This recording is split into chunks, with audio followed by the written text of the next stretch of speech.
The rain hammered against the broken windows of Rosie's diner like bullets hitting glass. Each drop reminded me of the storm happening both outside and inside my heart. I pressed my face against the cold window, watching the empty street through the bright glow of the blinking open sign.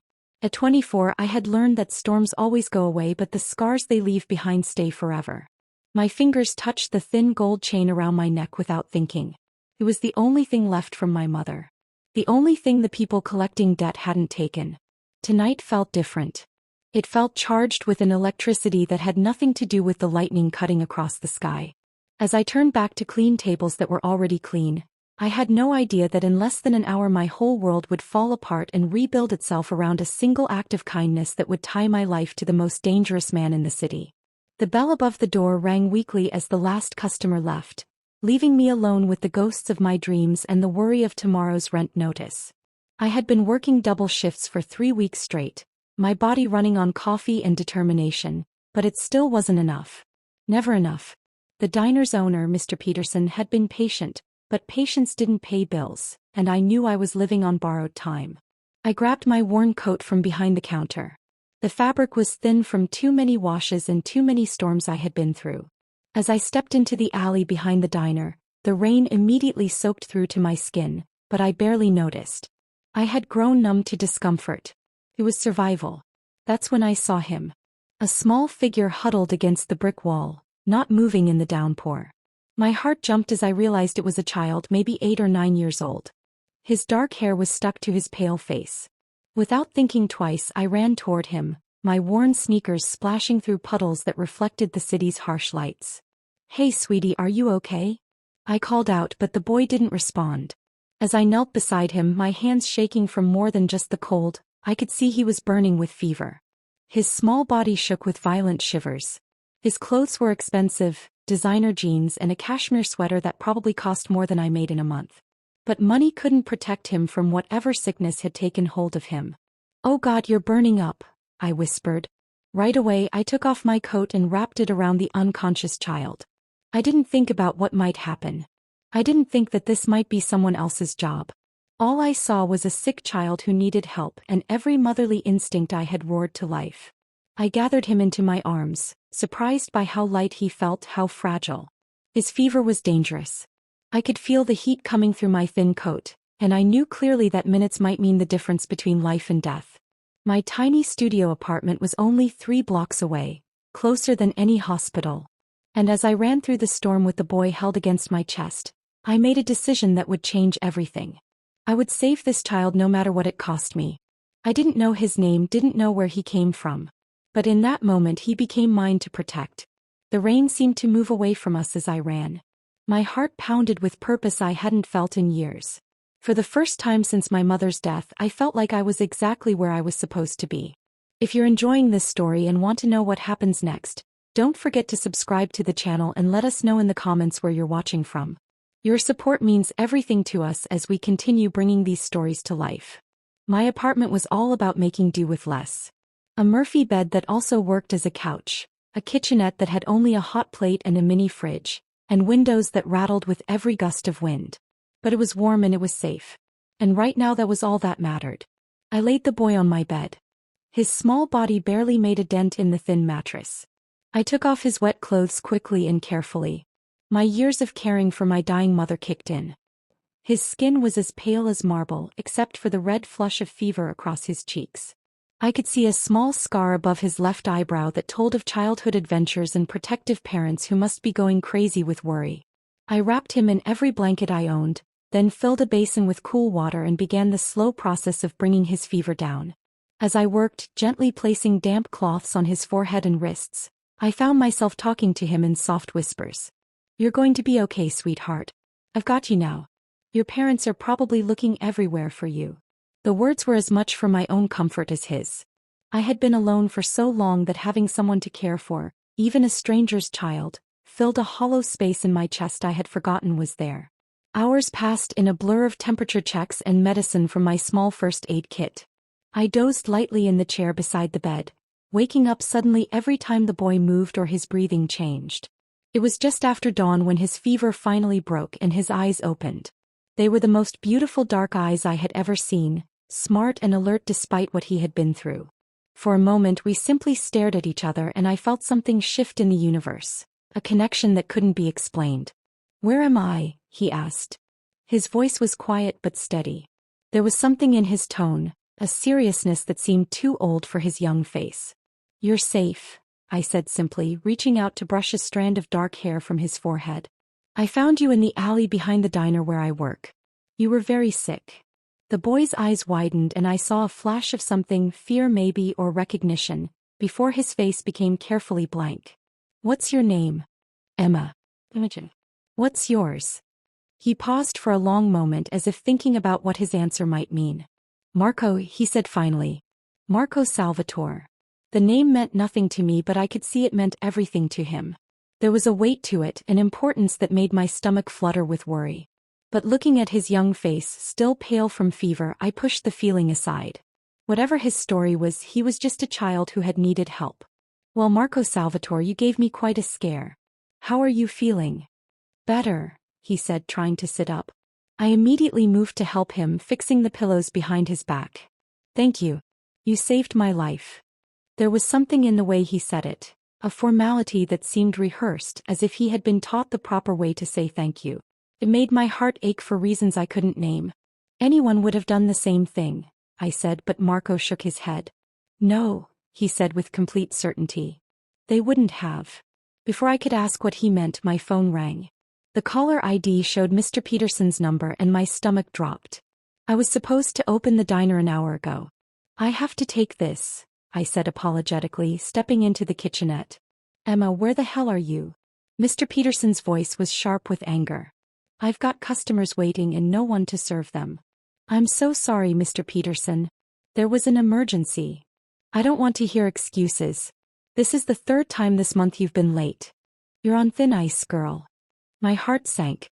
I couldn't afford to lose this job, but I also couldn't leave Marco alone.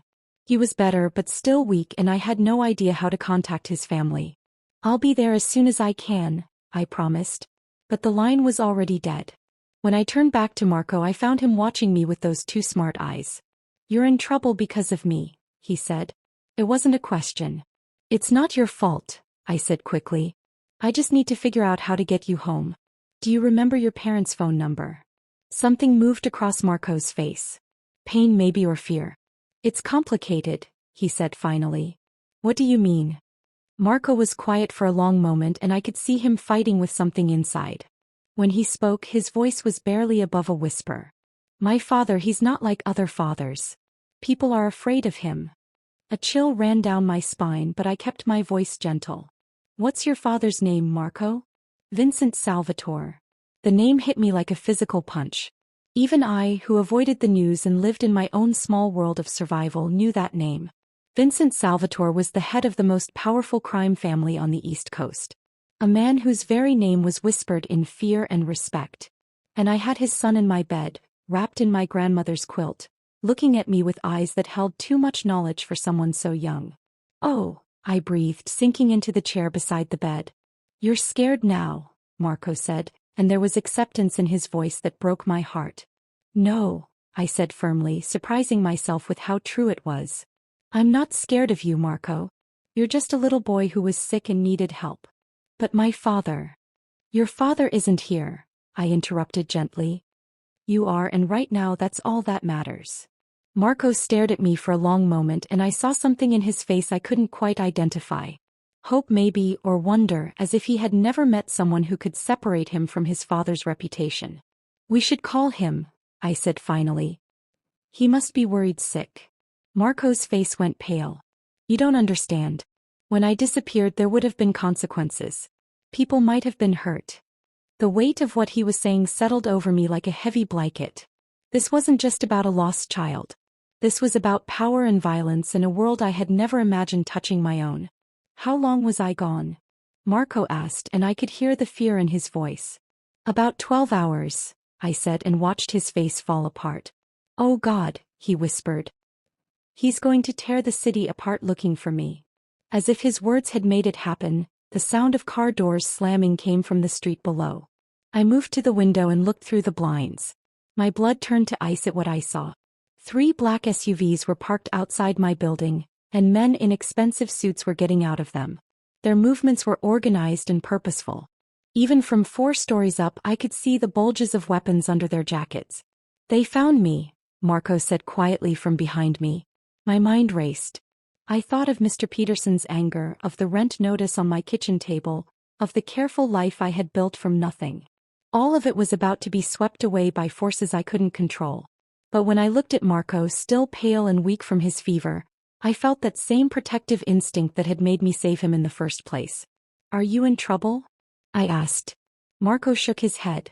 "No, but you might be." Heavy footsteps echoed in the hallway outside, and I knew we were out of time. I moved to the bed and sat beside Marco, taking his small hand in mine. "Whatever happens," I said, "I want you to know that I'm glad I found you. I'm glad I could help." Marco squeezed my hand, his grip surprisingly strong. "Emma, thank you for seeing me. Just me.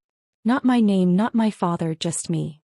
Before I could respond, there was a sharp knock at my door.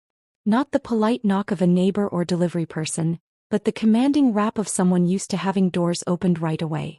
"Marco Salvatore," a deep voice called through the door. "We know you're in there." I looked at Marco, who had gone very still beside me. "What do I do?" I whispered. "Open the door," he said quietly. "And whatever you do, don't lie to my father. He always knows." I stood on shaking legs and walked to the door. My hand hesitated on the lock, and I realized that opening this door would be like opening a gateway between 2 worlds. My small safe life and something huge and dangerous that I couldn't begin to understand. But Marco was depending on me, and I had never walked away from someone who needed my help. I opened the door. The man standing in my doorway was not what I had expected.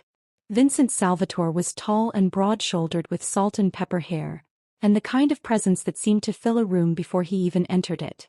His face was carved from stone, all sharp angles and controlled power. But his eyes, dark eyes exactly like Marco's, held a desperation that was almost human. Behind him stood 4 men who looked like they could break me in half without breaking a sweat. But Vincent raised a hand and they stayed in the hallway. "Miss Chen," he said, and I was surprised by the politeness in his tone. "I believe you have something that belongs to me." "Daddy." Marco's voice came from behind me, small and uncertain. Vincent's whole manner changed in an instant. The controlled mask slipped, showing raw relief and something that looked like fear. He stepped into my apartment, his eyes locked on his son, and I saw his hand shake as he reached out. "Marco," he breathed, and the single word held volumes of emotion. "Jesus Christ, Marco," I thought. "I'm okay," Marco said quickly, trying to get out of bed. "Emma saved me. I was sick and she took care of me." Vincent's eyes snapped to me, and I felt the full weight of his attention like a physical force. I had expected anger, maybe violence, but what I saw in his face was something far more complicated. "You saved my son," he said, and it wasn't a question. "Anyone would have," I began, but Vincent cut me off with a sharp hand motion. "No," he said firmly. "They wouldn't have. Do you have any idea what you've done?" My heart hammered against my ribs. "I helped a sick child." "You helped my sick child," Vincent corrected, moving to Marco and pulling him into a hug that was fierce and protective. "Do you know what that means?" I shook my head, not trusting my voice. Vincent looked at me over Marco's head, and I saw something in his face that made my knees weak. It wasn't just gratitude. It was something deeper, more binding. "It means you're family now," he said simply. "Whether you want to be or not." The words hung in the air between us like a promise and a threat. And I realized that my life as I knew it was over. I had saved a child in the rain. And in doing so, I had stepped into a world where kindness came with results I couldn't imagine. But as I watched Vincent hold his son, saw the relief and love in his eyes, I found that I didn't regret my choice. Whatever came next, I had done the right thing. And sometimes doing the right thing changes everything. Marco pulled away from his father and looked at me with those serious dark eyes. "She took care of me all night," he said. "She gave me her bed and her blankets. She didn't even know who I was." Vincent's eyes returned to me, and I felt exposed under his stare, as if he could see straight through to my soul. "Is that true?" "He was sick," I said simply. "He needed help." "And you didn't think to call the police or a hospital?" I lifted my chin, finding courage I didn't know I had. "He needed immediate care." I gave him what I could. Something flickered in Vincent's eyes. Approval maybe or respect. Show me, he said. I led him to the kitchenette, where the basin of water and damp cloth still sat on the counter. I showed him the thermometer, the children's aspirin I had crushed and mixed in water, the careful notes I had made tracking Marco's temperature through the night. Vincent picked up one of the notebooks, looking at my neat handwriting. You wrote down everything. I wanted to make sure his fever was really going away, I explained. I was worried about problems. You have medical training? No, but I took care of my mother before she died. Cancer. Vincent put down the notebook and studied my face. How old are you? 24. And you live here alone? I nodded, suddenly aware of how small and shabby my apartment must look to someone like him. But Vincent didn't seem to be judging how I lived. He was evaluating something else. What do you do for work? I'm a waitress at Rosie's Diner. The place where you found Marco behind it in the alley. Vincent was quiet for a long moment, and I could see him processing information, making calculations I couldn't follow. Mr. Salvatore, I said finally. I should probably get to work. My boss is already angry that I'm late. No, Vincent said firmly. You're not going back there. My heart skipped. What do you mean? I mean you're not safe there anymore. The moment word gets out that you helped my son, that place becomes a target. You become a target. The reality of what he was saying hit me like a hammer. I had been so focused on helping Marco that I hadn't thought about the bigger picture. In Vincent Salvatore's world, kindness came with a price. But I need that job, I said, hating how small my voice sounded. I can't afford. You don't need to worry about money anymore, Vincent interrupted. I take care of what's mine. I'm not yours, I said quickly, and immediately wished I hadn't when I saw Vincent's face darken. You saved my son's life, he said, his voice dropping to a dangerous whisper. That makes you mine whether you like it or not. The only question is whether you're going to fight me on it or accept it. I looked at Marco, who was watching us with worried eyes. I thought about my tiny apartment, my dead-end job, the constant struggle just to survive. Then I thought about the warmth I had felt taking care of Marco, the sense of purpose that had been missing from my life for so long. What exactly are you offering? I asked. Vincent's face softened slightly. Protection, security, a place in my family. And in return you continue to care for Marco. He needs someone like you in his life. I looked at the little boy who had stumbled into my world like a gift wrapped in danger. What about what Marco wants? I want Emma to stay, Marco said right away. Please, Daddy, she makes me feel safe. The simple words hit me like a physical punch. When was the last time someone had felt safe with me? When was the last time I had felt truly needed? I'll need to think about it, I said finally. Vincent nodded, but there was something in his eyes that suggested thinking might be a luxury I couldn't afford. Of course. You'll think about it somewhere safe. Pack a bag. I can't just leave. Yes, Vincent said firmly. You can and you will. There was no arguing with how final his tone was. I moved to my closet and began throwing clothes into a duffel bag. My mind was spinning with how fast my life was changing. 24 hours ago my biggest worry had been making rent. Now I was packing to go into hiding with the most dangerous man in the city. As I packed, I noticed Vincent moving around my apartment and I realized he was memorizing every detail. The stack of medical bills on my kitchen table, the photograph of my mother on the nightstand, the books I had borrowed from the library and couldn't afford to buy. Your mother, he said, picking up the photograph. She was beautiful. She was everything, I said quietly. How long has she been gone? 2 years. Pancreatic cancer. Vincent put the photograph down gently. I'm sorry for your loss. The unexpected kindness in his voice made my throat tight with emotion. Thank you. Is there anyone else? Family, friends who might worry? I shook my head. It's just me. Something moved across Vincent's face. An emotion I couldn't identify. Not anymore, he said quietly. When I finished packing, Vincent gestured toward the door. Ready? I looked around my apartment one last time at the life I was leaving behind. It hadn't been much, but it had been mine. Now I was stepping into the unknown, tied to a man and a world I didn't understand. But as we walked toward the door, Marco slipped his small hand into mine. And I felt that same protective instinct that had started this whole chain of events. Whatever came next, I would face it for him. The hallway was filled with Vincent's men, all of them alert and watchful. I felt their eyes on me as we walked toward the elevator, and I realized that my privacy was gone forever. I was no longer just Emma Chen, struggling waitress. I was the woman who had saved Vincent Salvatore's son. In the elevator, Marco pressed close to my side and I could feel his tiredness. The fever had broken, but he was still weak, still recovering. "How are you feeling, sweetheart?" I asked softly. "Better," he said, then looked up at his father. "Daddy," Emma gave me her coat in the rain in her bed. And she stayed awake all night to make sure I was okay. Vincent's eyes met mine in the reflection of the elevator doors. "Did she?" "She sang to me when I had bad dreams," Marco continued. "Mama used to sing to me." The elevator fell silent and I saw Vincent's jaw tighten. I realized that Marco's mother was a topic full of pain. But before I could say anything, the elevator doors opened. The lobby of my building had been transformed. More men in suits stood at every exit. Their presence was both protective and scary. I felt like I was in a movie, except the results were real and there was no script to follow. Outside, the black SUVs waited like sleeping predators. Vincent guided me toward the middle vehicle, his hand on the small of my back. The touch was light, almost respectful, but I could feel the strength in it, the barely contained power. As we settled into the leather seats, Marco immediately curled up against my side, his small body seeking the comfort I had provided through the night. Vincent watched this with a face I couldn't read. "Where are we going?" I asked as the convoy pulled away from my building. "Home," Vincent said simply. "Your home." "Our home," he corrected, and I felt the weight of ownership in the words.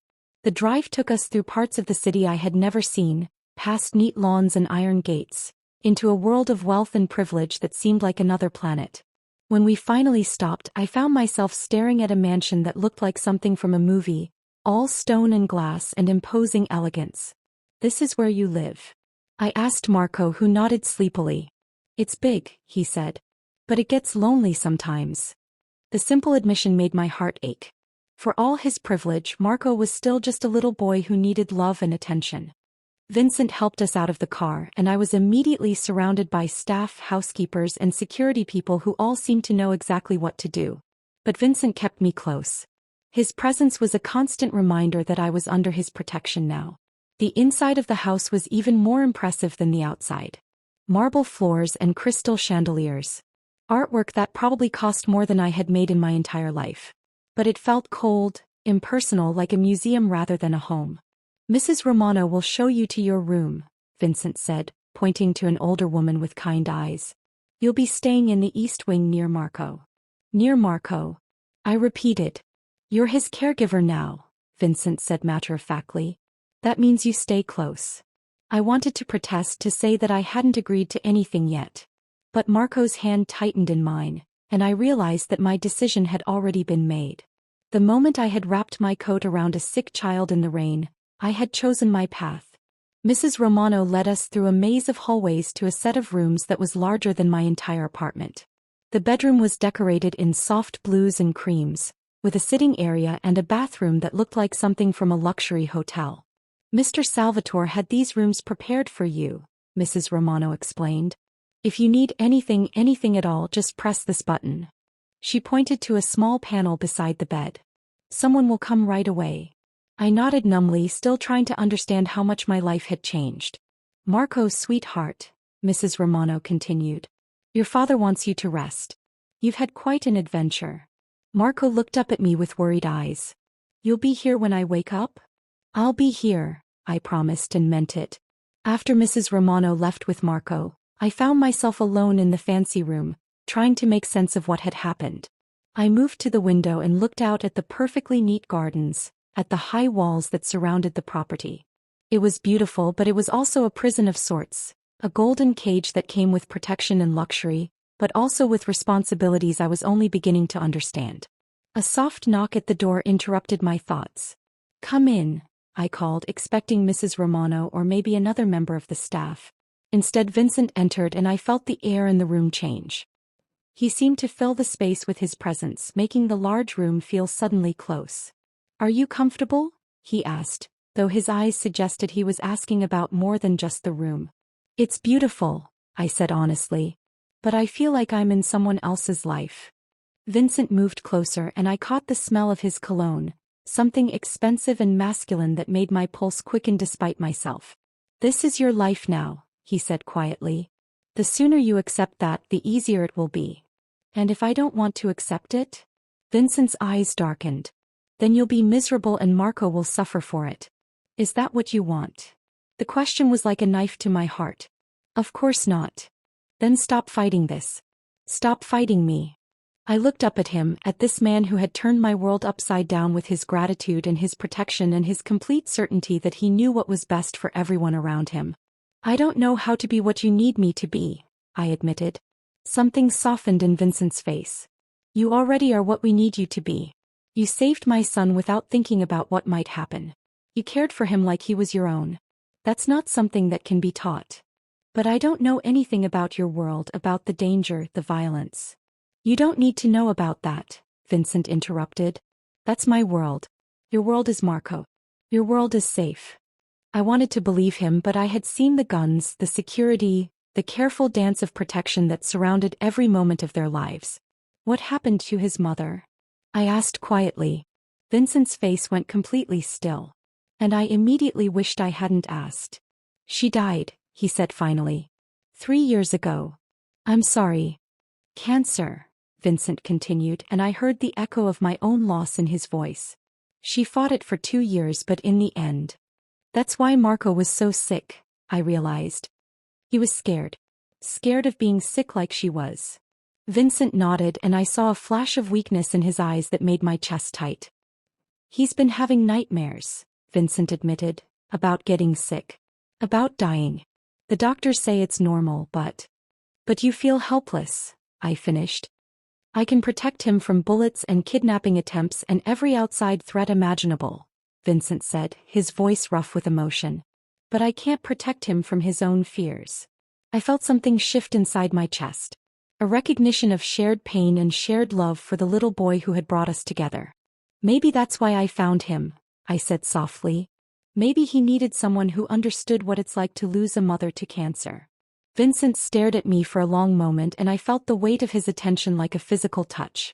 "Maybe," he said finally. "Or maybe you both needed each other." The words hung in the air between us, loaded with meanings that I wasn't ready to think about. But before I could respond, Vincent's phone buzzed and the moment was broken. "I have to take this," he said, checking the screen. "But Emma." "Yes. Thank you. For saving him. For being here. For being exactly what he needed when he needed it most." After he left, I sank into the soft armchair by the window and tried to process everything that had happened.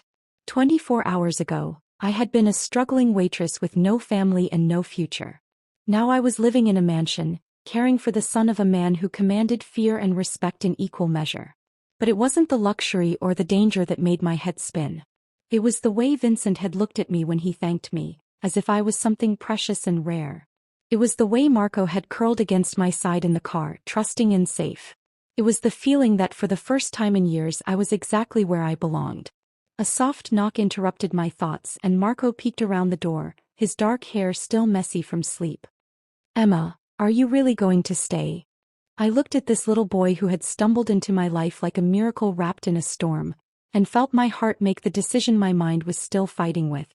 "Yes, sweetheart," I said, opening my arms to him. "I'm going to stay." Marco ran to me, throwing his small arms around my neck, and I felt the last of my resistance fall away. Whatever this new life brought, danger, luxury, problems I couldn't imagine, I would face it. Because sometimes saving someone else was the same as saving yourself. And as Marco settled in my lap, talking excitedly about his room and his toys and all the things he wanted to show me, I realized that I wasn't just his caregiver now. I was his protector, his comfort, his anchor in a world that could be beautiful and terrible in equal measure. I was home.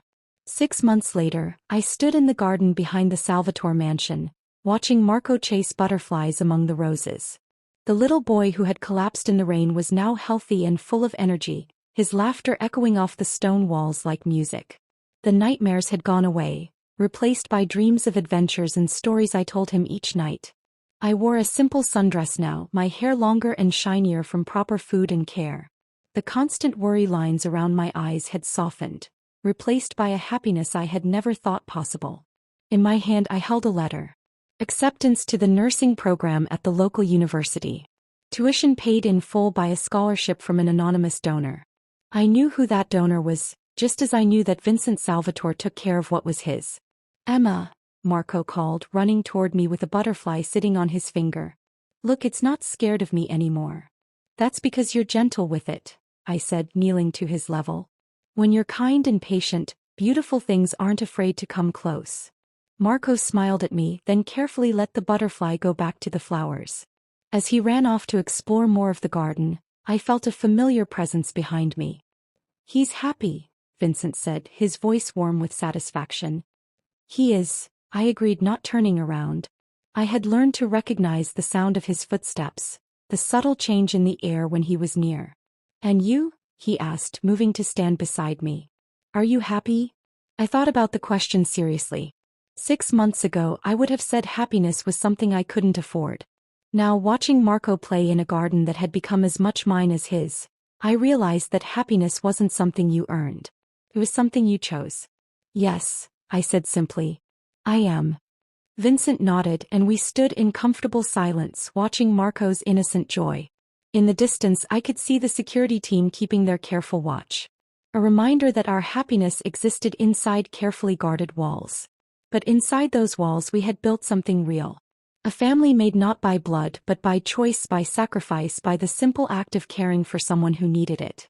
Emma, Vincent said quietly, and something in his tone made me look at him. I have something for you.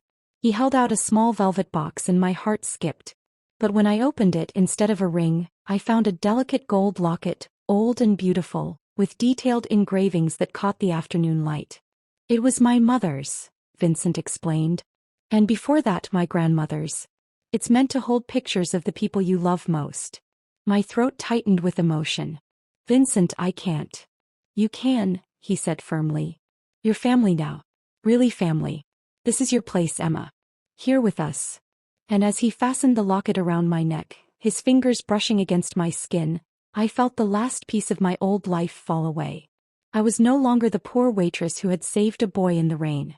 I was Emma Salvatore in all but name, protector and loved one. Part of something larger and more meaningful than I had ever imagined possible. Marco ran back to us, his cheeks red with happiness. What's that? He asked, pointing to the locket. It's a family treasure, Vincent explained. Emma is family now, so it belongs to her. Marco's face lit up with pure joy. Really? Emma's really our family forever. Forever, Vincent confirmed, his eyes meeting mine with a promise that went deeper than words. As the three of us walked back toward the house, Marco's small hand in mine and Vincent's presence steady and protective beside us, I realized that sometimes the biggest changes came from the simplest acts of kindness. I had rushed to save a boy collapsing in the rain, not knowing he was the Mafia boss's son. But in saving him, I had saved myself and found a love and belonging I had never dared to dream was possible. The storm that had brought us together was long past, but the shelter we had built together would survive any storm to come. Thank you for following this story to the end. If you enjoyed it, don't forget to like, subscribe and share this video, as your support is important for me to continue creating content like this.